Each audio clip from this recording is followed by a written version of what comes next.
I'm a nurse by profession. Graduate po ako sa CEU. And then po, after ko po makagraduate, nag-work po ako sa hospital for 1 year. Sobrang nakakapagod po. Yung sobrang toxic po kasi yung mga pasyente po. At the same time po, yung babarin nga po ng sweldo. Kumbaga yung effort mo na magtrabaho dun, parang hindi talaga worth it. Gusto ko talagang makapunta sa ibang bansa, kaya rin ako nag-nursing. Napapagod lang ako, tapos po wala rin ako naiipon. Kung dito lang ako magtatrabaho, walang mangyayari sa future ko. Nung naka 1 year na po ako sa hospital, kumbaga parang na-realize ko na hindi ako para dito sa hospital. Hanggang nag-work ako, nag-apply po ako sa bangko. Kasi nga medyo mas mataas ang sweldo. Ang hirap-hirap magbilang ng perang hindi sa'yo. Milyon-milyon po araw-araw ang binibilang ko.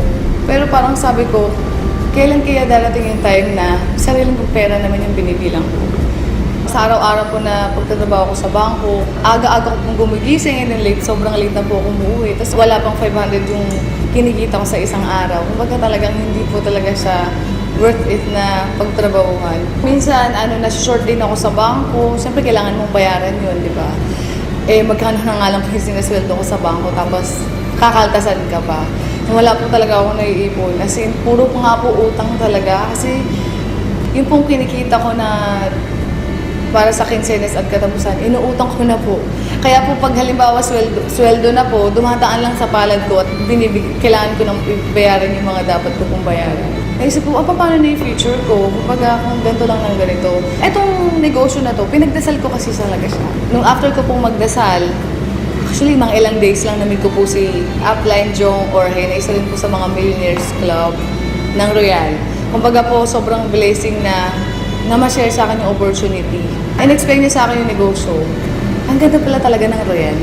At the same time, yung products ng Royal napakaganda at sobrang dami ng produkto. Ang kumpanya, very stable. As in, nung napakinggan ko yung negosyo ng Royal, yung pananaw ko sa buhay, sobrang nag-iba. Sabi ko, meron palang ganitong opportunity. Bakit ngayon ko lang nga talaga pinakinggan? Kasi sabi ko, meron namang opportunity sa Pilipinas, bakit kailangan ko pang pumunta ng ibang bansa? Actually, nung umpisa, sabi lang naman sa akin ni Jong, idadagdag ko lang sa ginagawa ko. Hanggang dumating yung time na ginagawa ko yung negosyo, yung kinita ko po sa Royal ng 1 week, katumbas na po ng 3 buwan sa bangko.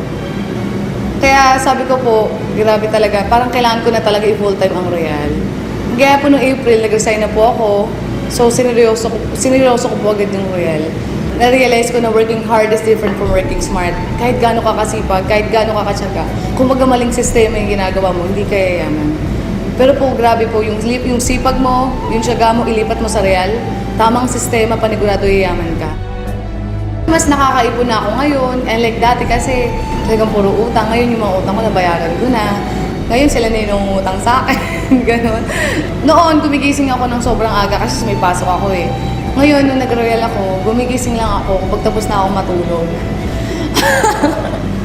After 7 months lang, nakabili po ako ng brand new Ford Fiesta because of Royal Business Club. Kaya sobrang thankful po ako, buti na lang may Royal. Lahat po naging negative sa akin, sobrang naging positive po sila. Yung pera na dati sa bangko, sobrang pagod ako magbilang ng perang hindi akin. So nakakatawa dito sa Royal, sariling pera ko na yung binibilang ko. Doon ko nakita na yung magulang ko po sobrang proud sa akin. Kumbaga kahit hindi ako nakapag-ibang bansa, kayang-kaya kong tuparin yung mga pangarap ko kahit dito lang sa Pilipinas. Kasi may Royal Business Club. Tsaka dito nakakatulong ka sa mga tao eh. Yung ginagawa mo hindi lang para sa sarili mo, pero para din sa iba na may mga pangarap din. Kasi ako nakuha ko na yung pangarap ko. Pero yung mga kasamahan ko na naging part ng Royal, gusto ko rin silang matulungan na makuha rin nila yung mga pangarap nila. Ang sasabi ko lang lalo na sa mga kabataan, sa mga empleyado rin na tulad ko, syempre naging empleyado rin naman ako, na maging open-minded lang kayo. Buksan nyo lang yung puso't isipan ninyo. At the same time, dito hindi naman sinabing iwan mo yung ginagawa mo eh. Ang sabi lang naman ni Royal, idadagdag mo lang sa kung anong ginagawa mo. Kung wala kang dinadagdag sa ginagawa mo or binabago, hanggang dulo wala namang magbabago. Meron lang kasi akong binago, meron lang akong dinagdag, kaya may nagbago. Kumbaga yung mga pangarap ko, nakuha ko because of Royal Business Club. Buti na lang may Royal.